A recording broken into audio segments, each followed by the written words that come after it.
What is going on, everybody? Welcome back to another video, Cup of Code 01. So today we're doing two-dimensional array Python job interview questions. So the question, write a function that's going to take three arguments.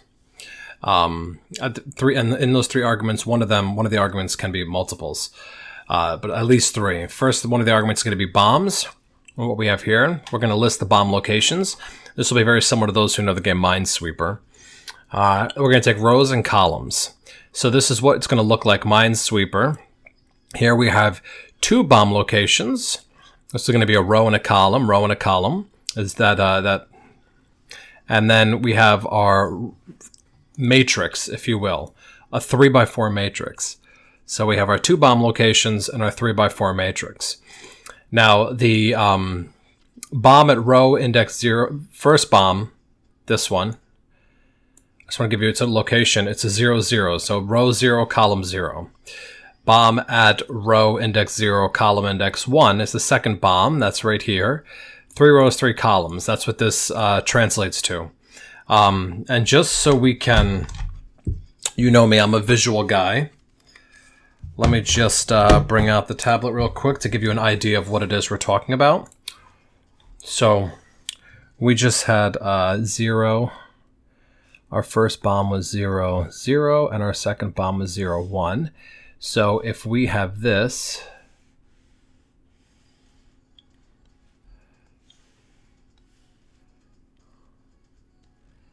I'll do that. And this is where our other parameters came in. So we had our bomb locations, right? So there's going to be those two arrays, and then we had 3x4, so that's rows, columns. So that means that we are rocking out in terms of this is going to be the columns. So we're 0, 1, 2, 3. And we also correspondingly have our rows, 0, 1, 2. So we can see we're indexing, so we have 1, 2, 3 rows, and we have 4 columns.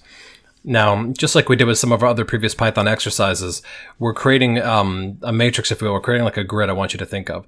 So the first bomb location, and we're going to identify bombs by -1 when we're doing this code. That's how we're numerically going to modify them. So 0, 0 is row 0, column 0. So there's going to be a bomb. And row 0, column 1. There's going to be another bomb. So those are our two bomb locations. You can change them however you want. You know, maybe for this exercise, we'll do... let's do this instead. So then when we're doing part of our loop, it will make more sense to you. So I'm actually going to adjudicate this, and instead we're going to make our second bomb. It's row 1, column 2. That's going to be our second bomb location. So we're going to have a bomb and a bomb. And then we also have to numerically represent these other spaces here, right? They're either going to be a numerical value that's going to represent that it has a bomb, how many bombs it has, how many cells away. So example, this one has 1 bomb, 1 cell away. It has nothing else here. If I had a matrix, if I had a 3x3, 1, 2, 3, 4, 5, 6, 7, 3x3 and 9 square matrix, and if I'm here in this cell here, this number 1, I only have 1 bomb, 1 cell away. Over here, I have 2 bombs at this moment. I have this guy here because I'm looking at this 3x3 matrix, if you will, to see adjacent cells. So I got a bomb here and I got a bomb here. So this would be a number 2. So this will actually be fun to do. So I'm actually going to change that to 1, 2 when we get back into the code. So like I said, we're going to come back in, and I said we're going to do row 1, column 2 for this example. This is actually what we're going to run through our example. So this would not be accurate then. That's going to end up being here.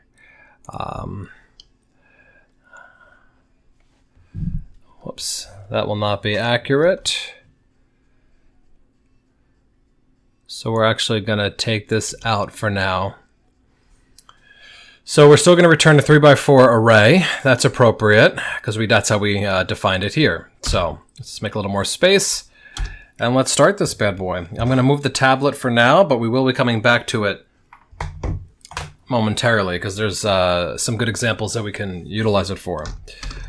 So first, we're going to write out exactly how we defined our function.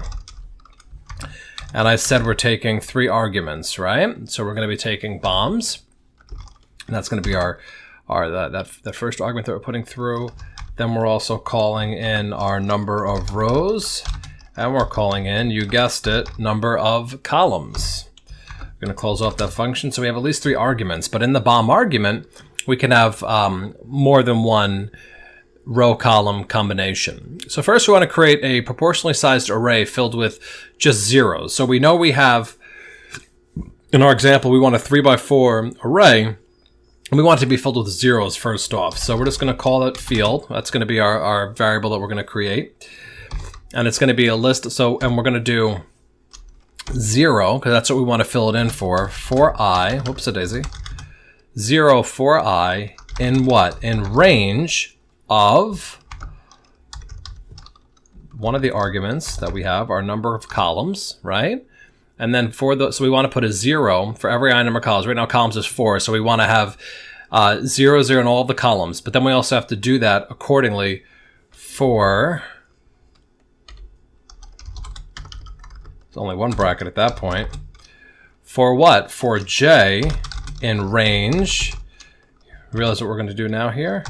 Number of rows. We have to have the set number of the rows, otherwise we're not going to be able to do more than one row. Just do the 4 columns and we'd stop at that point. So this is just saying we're putting a 0. We're taking the range of the number of columns, and we already know we're going to have 4 for number of columns. We want to take that range, so 0, 1, 2, 3, and we want to put a 0 in any of those categories. And then for j in range, a number of rows is 3. So that's going to be 0, 1, 2. We also want to put a 0 in. So we're just doing, this is 2 different for loops in one line of code. If you want to see what that's going to look like, we could even just, and for argument's sake, we're going to get this guy already ready. So we're going to have minesweeper. We have our function.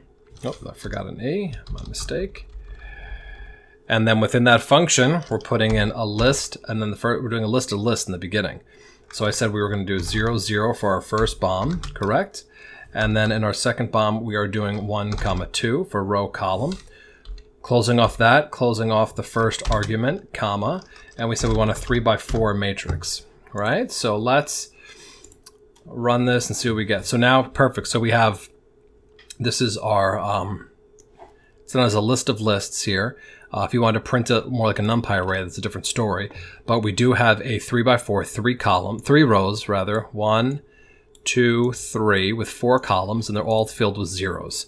So we kind of go, all right, sweet, we're on the right path here. All right, so I'm going to take that out just for now because we don't need that in our code. So now we want a for loop to take our bomb arguments and add them to the array that we just created. So we just created that array of zeros. We want to get our bomb locations from the arguments that we have into those locations. And we're going to do that with a for loop. So for bombs, actually, I'm sorry, we're going to do it as bomb location because that will make more sense when we debug everything in bombs. So for bomb location in bombs, well, we're going to have to say what bomb location is going to mean, right? Well, we know that it's going to be the 0, 0, 0, and the 1, 2 that we have, so it's a row column, right? So what we're saying is bomb row.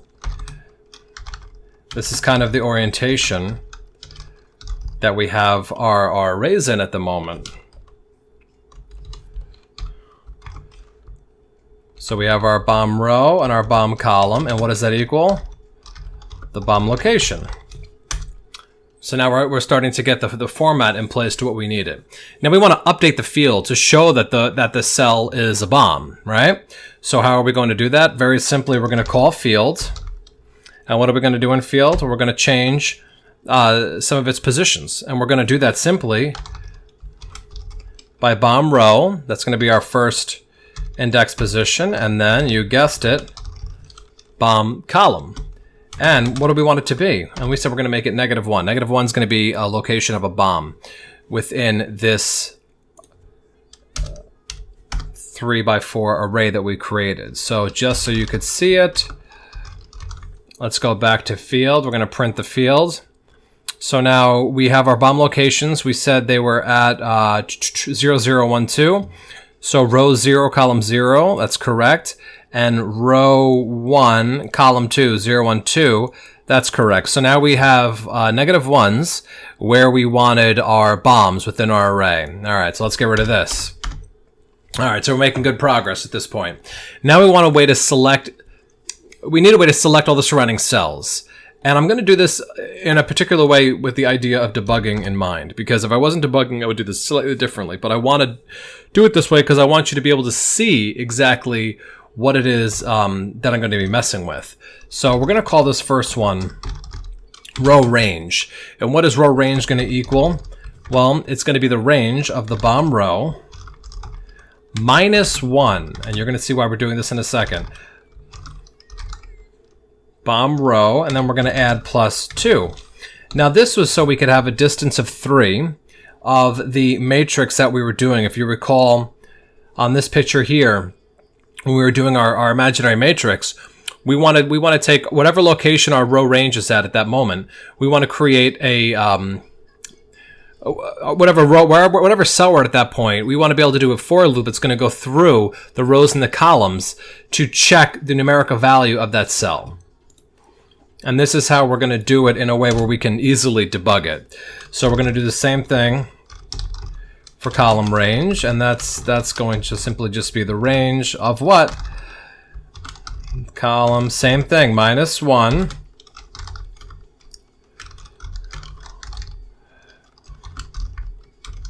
plus 2.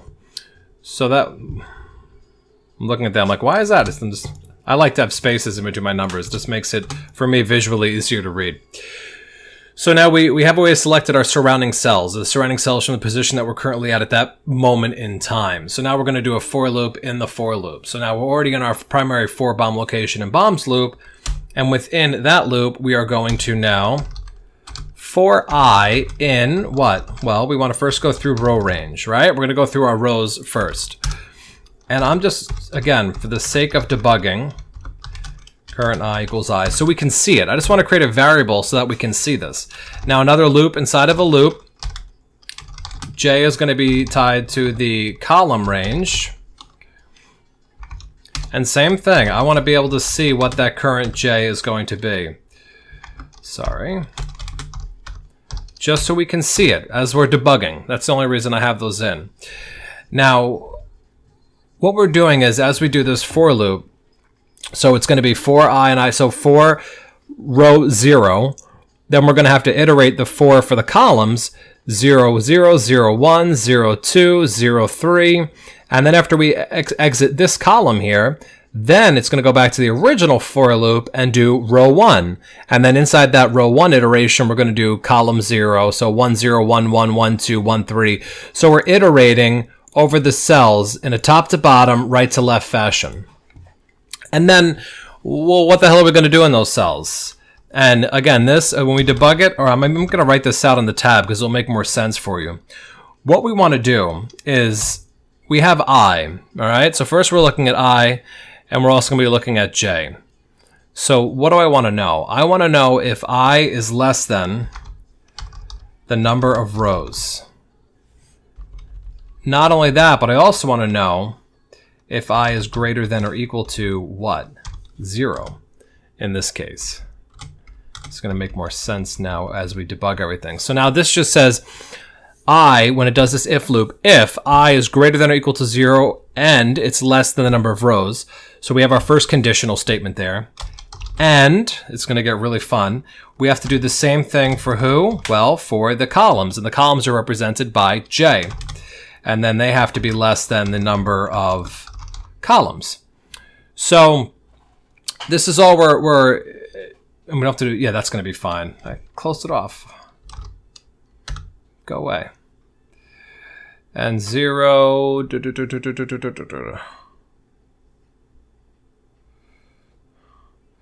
J is less than num columns. All right, I'm just making sure I have everything where I need it to be. And if you haven't followed, the num rows and num columns is where it's up here in our arguments. So now what are we doing in that if loop? If we find that condition, we're not just stopping there. So we have if, end, I actually didn't want to close that off just yet. Why? I'm adding another end. So what we're going to be doing is we're going to be finding if we're in the proper row column location, and we want to make sure that there's no bomb in there at that moment, right? So how are we going to do that? Well, we already know in our field where the bombs are. So we want to make sure that the field is not, that the ij that we're currently iterating through, we want to make sure that it is not equal to a bomb. That's where our -1 is going to come into play. So we're going to need a true and a true and a true in order to execute for the next loop. And what are we going to do if we did find this condition? Well, we want to update that cell in the field. And again, we're at the ij cell is what we're trying to do. And we want a plus or minus 1. We want to up that index. That's all we want to do. I'm missing. There, that's pretty now. We just want to update that particular cell of the field. And then when we're all said and done, we want to return our field that we created. Make this a little tighter here. So what we just did with that particular code, we're going to iterate through the row columns, and we're saying if the row is greater than 0, so let's say I'm in here, it's greater than or equal to 0, so that would be true, and column is greater than 0 and less than the row calls, the number of calls, which is true because it's 0 and it's greater than 0, greater than or equal to 0, and it's less than 4. So we have a true and a true, and the field ij, which is 0, 0, does not have a -1. This does have a -1, so this would be a false, and we jump out of that loop and go back into our for loop until we got to a true. So this would become a true, and then with this being a true, it would also say there's no bomb in here. This cell, the row is greater than 0, it's less than 3. The column is greater than 0 and it's less than 4. We don't have a bomb in it. The field ij, which is field 0, 1, does not have a -1. So then what we're going to do is we're telling it in this field, update it to +1. So that would simply then take this and make this a 1, which would tell the player at that point that there is, from this cell, there's one cell around here in this 2 by 3 matrix that has a bomb. And of course it's right here. And then as we go through the code and we get to here and here, this would in reality become a 3 because there's 3 bombs within this cellular matrix. And again, its cellular matrix, just to separate it, would be here. And theoretically it would be up here, but we don't have any cells up here. So this particular cell has a bomb here. We have a bomb here. I'm sorry, I thought this was also a -1, so I'll make it that way. So then we would have 3 in this number telling us that 3 of its 6 cells have a bomb. All right. If you're not confused yet, good. Let's debug. All right, so it looks like it's going to run. Let me see what I get first off if I run it. Let's see what my output is. -1, 2, 1, 1, 1, 2. -1 would be here. That's why that's 2, because I have a 1 and 1. All right, and then you have an adjacent bomb. Yes, you do. My third row. 1, 2, and 3 should all be 1s. They're all 1s because there's a bomb. All right, cool. So it looks like it's appropriate. So let's do our favorite thing. Let's run this debug. I'm gonna F8. We're gonna hit our print function, go back into our function, and we have here our bomb class list, which was just our input. Let me bring this down. Our field, this is where we did the 0 for I and range for the number of columns and J for the number of range. We're just creating our matrix filled with zeros. So it did that appropriately. That's annoying. I wanted to see that. I wanted to bring, just so you can see it here. So we have our 0, 0 matrix there. Now for bomb location and bombs, so we're going to go bomb locations right now. It's a list and we're at 0, 0. Where did it get that 0, 0 from bomb location? It got it from our first argument. Our first argument here is bombs, and we have 2 within that argument. Now we're just breaking down the bomb location, that 0, 0, breaking it down into a bomb row and a bomb column. So we're going to get bomb row and bomb column. We have a 0, 0, that's appropriate. Now the field, we want to update the field. We want to tell our field, hey, we know where there's a bomb. There's a 0, 0 bomb. Right now our field, as you can see up top here, is simply just all zeros. So we're going to update it with a -1. Meaning what?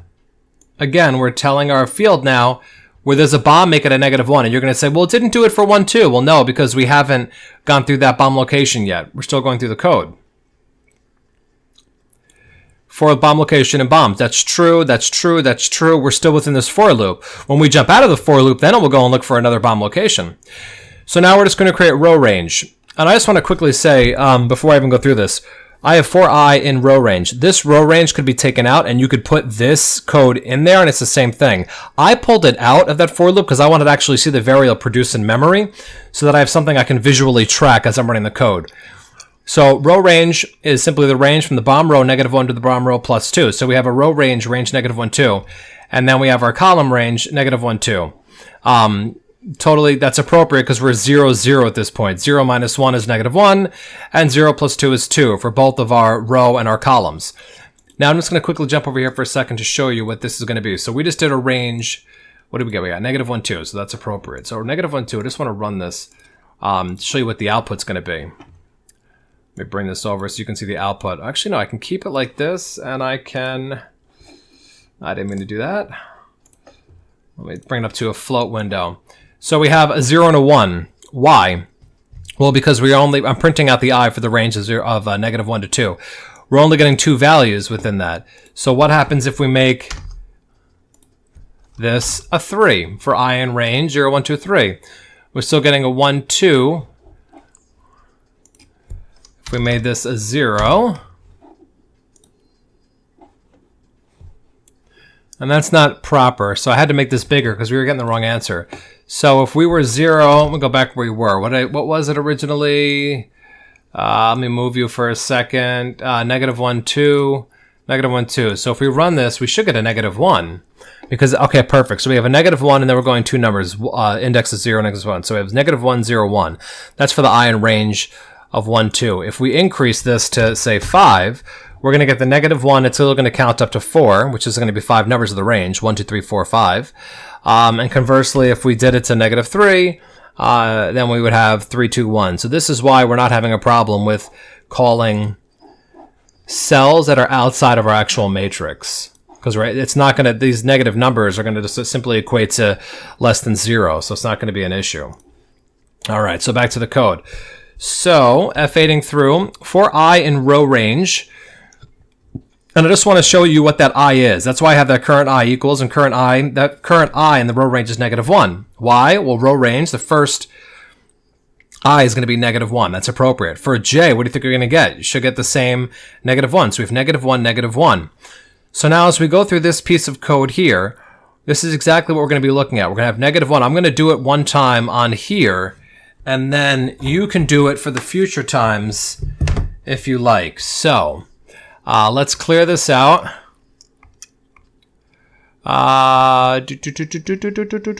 Let's, whatever, that's fine. So we had -1, -1, correct? Yeah, -1, -1. So if we're rocking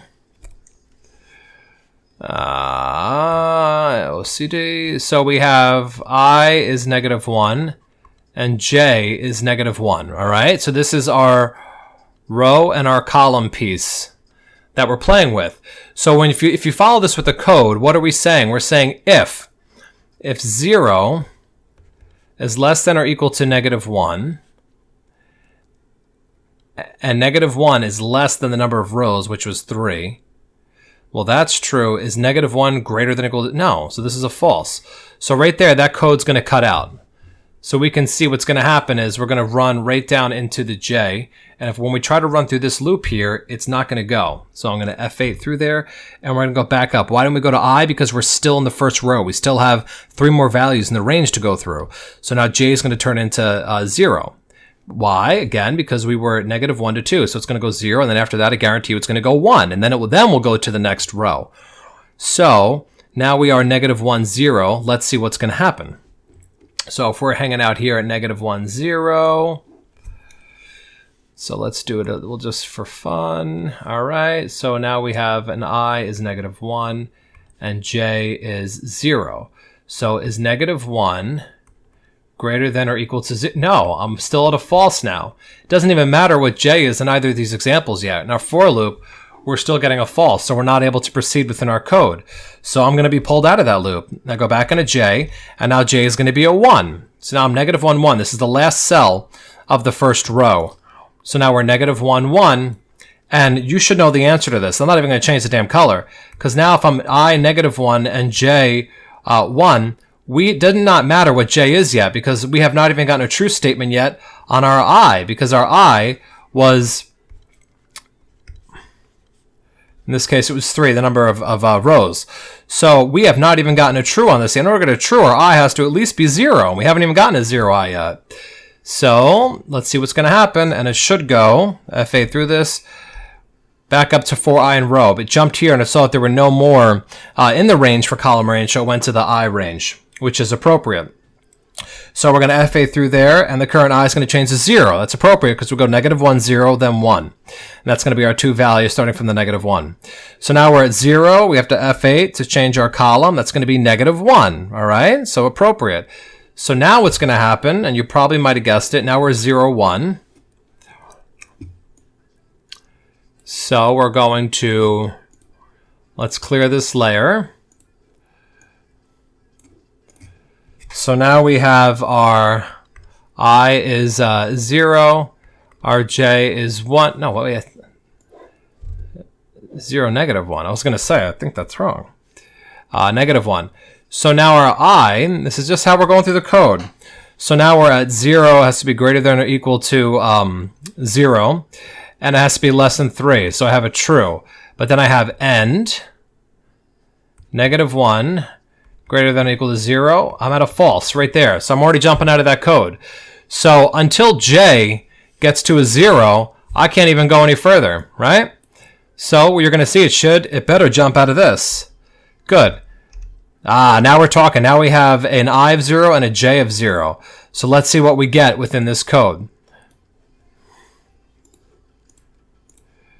All right, so now we have an I of 0, we have a j of 0. So we have 0 is greater than or equal to 0. That's a true. And it's less than 3. Sweet. So we have a true. And 0 is greater than or equal to 0. That's a true. And it's less than 4. I have 2 trues. But I'm not done. I also have another end. And the field for ij, which is 0, 0, that's my row column, right? Cannot equal negative 1, meaning it cannot have a bomb there. Well, let's look at our field. At 0, 0, do we have a bomb?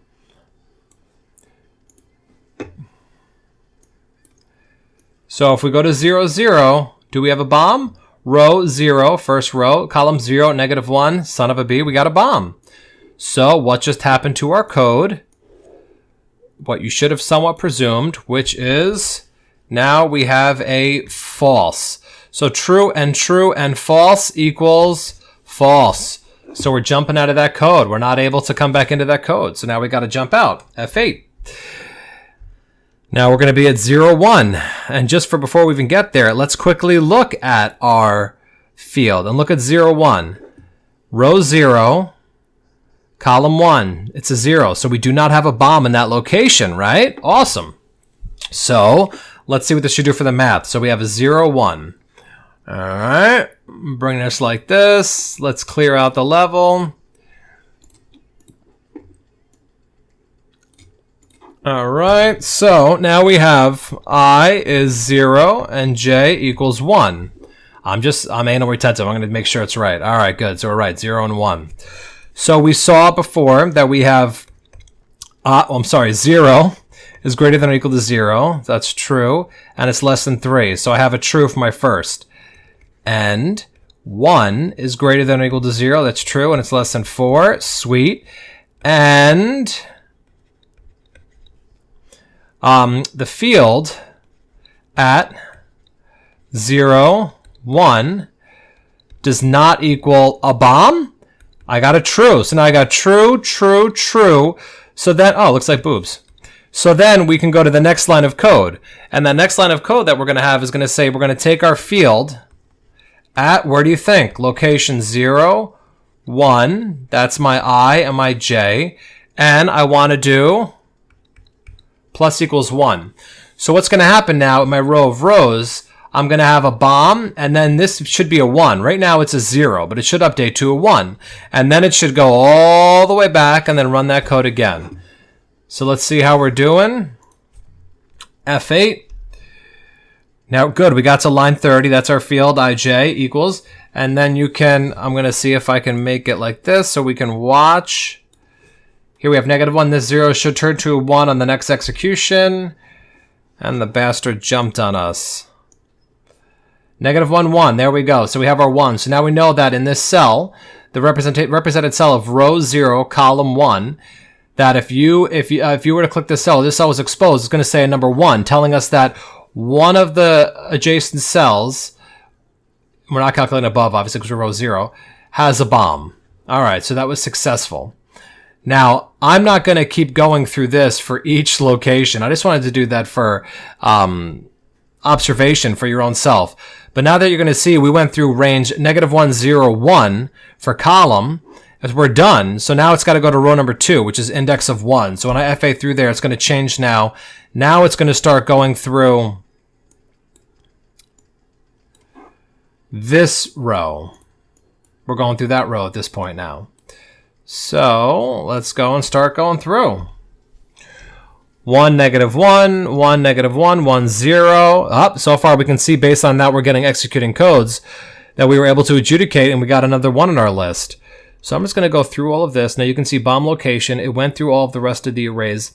Bomb location is now going to change because we ran through the 3x4 matrix for this location. Now we're going through the matrix for this second bomb location. Same exact thing. We're going to run through this for loop. Come on, baby. 1, 3, 2, 3, 2, 1, 2, 2. 2 should take us out of a loop. There's no more bomb location. So for bomb location and bombs, we're done. So now we're going to jump out of that final loop and be to return field. And if I F8 through that, we're going to come out and we're going to be given, let me bring this up. There we go. So now we can see where we put our bomb locations in. These are the -1s. And then the 2, the 1, the 1, the 1, the 2, the 1, the 1, the 1, the 1, the 1. All those 1s and 2s were controlled by this for loop. Where what we were doing is, in the whole point of that loop, again, we were trying to find where the bomb locations were. So that if I expose this cell, I know that I have 2 bombs that are nearby. So if I brought this out, I'm just trying to make this as visual as possible for you guys. Let me do this. Let me bring you up. Clear layer. Oh, whatever. I'll draw the matrix in this. So we did a 3.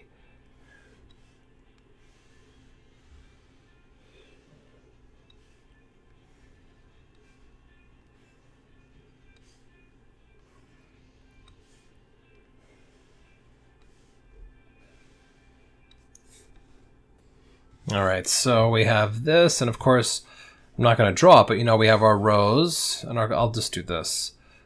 I'll do row 0, row 1, row 2, column 0, column 1, column 2, column 3.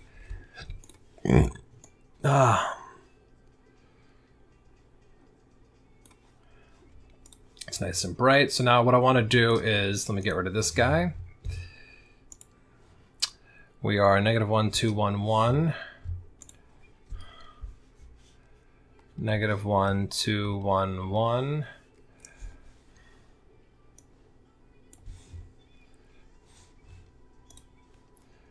We are, one second. Let me bring this, where's my pen? 1, 2, -1, 1. Going backwards. All right, so this is what our matrix ended up filling out. Remember, we started with all zeros. And then after we started with all zeros, then we put in our bombs with the -1. That was a simple just rearranging within our list of substituting new values from our argument. So now we had these guys in place, and then we did our for loop. And when the for loop was going through, again, we went 0. It started at 0, and then 0, 0, 0, 1, 0, 2, 0, 3, and then it went row 1, 0, 1, 1, 1, 2, 1, 3. So that's how it was going through the cells. And when it's going through the cells, what it was doing was it was trying to find those end, end, end, if we had all three combinations appropriate. So in this particular one here, remember, it was started as a 0. And the first time we went through it, we turned it into a 1 because we got to a point where row 0 was greater than or equal to 0 and was less than 3. And column 1 was greater than or equal to 0 and it was less than 4. We had true and true. And there was no -1 in this cell that was true also. So we upped it to 1. It would change to a number 1. But then what happened when we went through this row, we went through row 1, and when we got to examining this particular cell, because again it's going to iterate through the loops yet again, this was going to end up getting changed to 2, simply because now it had this number right here is represented by this cell, this cell, this cell, this cell, and this cell. So this particular cell, in its neighbors, it has 2 bombs. This cell, it only has 1 bomb in its neighbors, because we're doing, depending on the size cells, 3 by 3. Because if this did not have 1, I'd be checking here, here, here, here, here, and here, here, here, and here. But that's what the iteration on our for loop was doing. And you may sit there and say, how the hell... I did have a student once ask me this. How did... let's make it a little different. How did... If this was originally 0 and we got to 1, like they understood that part. They understand how we got to a 1. But then when we got to this row and we came and we got to this number here, we got to this cell here, how the hell did the code know to back to essentially space 0, 1 and change it from a 1 to a 2? Well, you have to remember when we first did this, when we first did the first row 0, row 1, row 2, this was not yet here. It was only after we finished all 12 cells that then we went back up to the original for loop for bomb location. And then bomb location then changed this cell to a -1. And then it goes again, 0, 0, 0, 1, 0, 2, 0, 3. And when it got to this location here, when it was doing its check, it found that it did have a bomb location. It did have an end and an end and an end and an end and an end, and so it adjudicates itself up to a 2. That's all that happened there. If that's not clear to you, let me know. But that's how we got it. Essentially, when we went through this loop the first time, then we came back up to bomb location and bombs, and then it put in this second location of the second bomb. Then it went back through this for loop yet again to adjudicate what it was a 1 into now a 2 based on this parameter of the code here. So pretty involved. Granted, I'll give you that, but an excellent exercise, not just in Python and for loops and nested loops within nested loops, but even in how you can do, like, I think this is a really fun piece of code here. This particular line right here, I thought that was really good. And it's a great way to make it visual. I think this was a great, let me get rid of this guy. I think this was a great piece here. I like how we got to use one word argument, bombs, but we were able to pass a number of a list of lists for that one argument. So even though we have 3 arguments, it's taking 1, 2, 3, 4 different parameters, if you would. Pretty cool. So then if you didn't put this as a list of lists, then you should get an error. Yeah, perfect. So we're going to get an error. So that was good. Glad to see that works. That would be for you. That's for you. Oh, that's why I have to... If I did this, we should get a different error. Yep. See, it takes 3 positional arguments, but we gave 4. That's because we, as far as we know, we gave it 1, 2, 3, and 4. So we want to encapsulate this entire list of lists as 1 argument. So then when we run it, we'll get the appropriate output. All right, guys. Oh, actually, I want to do this. I want to copy this from my own reference. Sweet. So when I know what I should get on a proper code run. So excellent example. Have an excellent day, and I'll see you guys in the next video.